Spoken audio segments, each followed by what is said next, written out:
Hi, Chris Sorensen, founder of Help. The question is, should I try to keep my home? You know, one of our classes that we teach is called Can or Should I Keep My Home? And this is a very, very important question that you need to be asking yourself. It's not a matter of can, but should I? In this particular, this is going to be a little bit larger question and we'll narrow it down in the coming videos. But what you need to consider is the following. What is in my long-term best interest? One of the things that I've found that I want you to be considering is the following. Many people out there who have a higher education, and in other words, the higher the education and the more affluent the American is, the less likely they are to hold on to a particular property that is a depreciating asset. In other words, they are in negative equity position. And so I want you to think about that because I am your advocate. I'm not here representing a lender or anybody else. I'm here to represent you.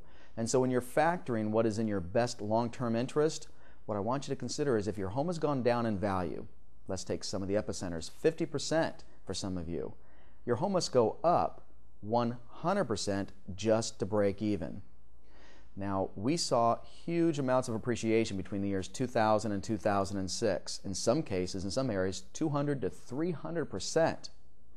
But if you factor what occurred before the run-up in the market, it was much, much lower. In California, by way of example, it was only 7% from 1940 to 2000. Why was that?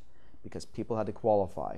So here's something, a very, very key point you need to hone in on. If the market is not going to improve dramatically to put you in an equity position, and you're waking up at 2 o'clock in the morning with your face in your hands wondering, what am I going to do? You need to factor this. Is it better for me to cooperate with my lender and short sell my property, begin anew, and buy in 3 to 4 years, worst case scenario, in some cases for half of what you're trying to modify today? Look, this is not somebody telling you that you need to strategically default and walk away. Don't misunderstand or misinterpret. If you can afford your mortgage payment, then, well, you signed a contract and you should. I'm talking about those of you out there that are struggling and are asking for a modification that just doesn't seem to come. I'll get into the statistics on modifications in the next video, but what I want you to know right now is when you ask the question, should I try to keep my home?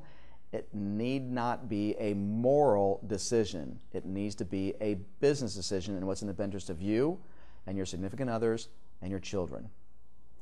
Make sure you watch the next video. I'm going to be covering some of the statistical data on modifications that may be very eye-opening to you.